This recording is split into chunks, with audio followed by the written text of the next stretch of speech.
UG 2026 paper leak తర్వాత కేంద్ర ప్రభుత్వం అలర్ట్ అయిపోయింది. ఇప్పటికే ప్రతిపక్ష పార్టీలతో సహా ఇటీవల కొత్తగా పుట్టుకొచ్చిన కాక్రోచ్ పార్టీ సైతం పేపర్ లీక్ విషయంలో బీజేపీ ప్రభుత్వాన్ని తీవ్ర స్థాయిలో విమర్శిస్తున్నాయి. ఈ క్రమంలోనే కేంద్ర ప్రభుత్వం ఓ నిర్ణయం తీసుకుంది.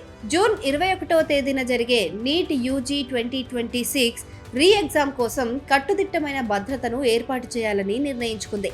ముఖ్యంగా క్వశ్చన్ పేపర్ల విషయంలో ఎవరిని ఇన్వాల్వ్ చేయొద్దని ఫిక్స్ అయ్యింది. ఇందులో భాగంగా ఇండియన్ ఎయిర్ ఫోర్స్ ని రంగంలోకి దింపింది. ఈసారి ఎలాంటి పొరపాట్లకు తావు లేకుండా ఉండేందుకు దేశ చరిత్రలోనే ఎన్నడూ లేని విధంగా భారత వైమానిక దళం పరీక్షా పత్రాలను రవాణా చేయనుందని సమాచారం.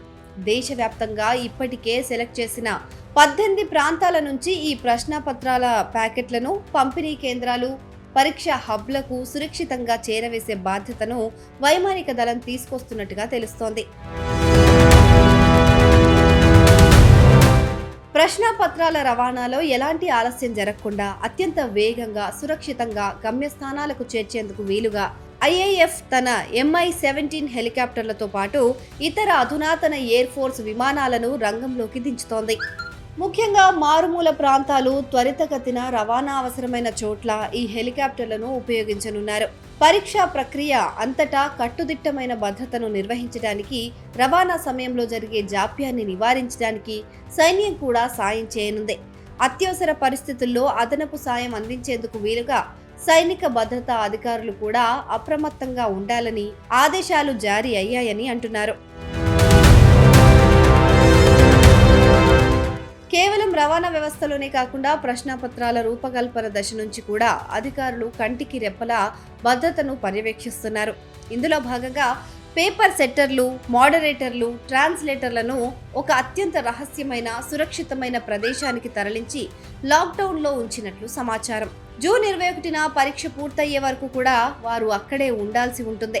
పేపర్ లీకేజ్కి చిన్న అవకాశం కూడా ఇవ్వకూడదనే ఉద్దేశంతో అక్కడ మొబైల్ ఫోన్లు, ల్యాప్టాప్లు, ఇంటర్నెట్ సేవలతో పాటు ఎలాంటి బాహ్య సమాచార సాధనాలకు అనుమతి లేకుండా కఠినమైన ఆంక్షలు విధించారు.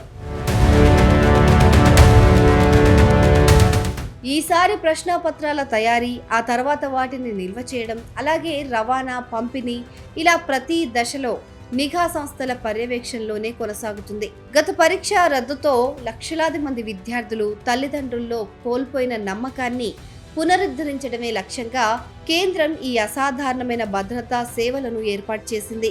ఈసారి ఎలాగైనా పూర్తి పారదర్శకతతో పరీక్ష నిర్వహించేందుకు సాయుధ దళాలు సైతం క్షేత్రస్థాయిలో అందుబాటులో ఉండనున్నట్లు సమాచారం. మొత్తంగా పేపర్ లీక్ తర్వాత కేంద్రం తీసుకుంటున్న నిర్ణయాలు బాగానే ఉన్నప్పటికీ ఈసారి మరే ఇబ్బంది లేకుండా చూడాలని విద్యార్థులు, వాళ్ళ తల్లిదండ్రులు కోరుతున్నారు.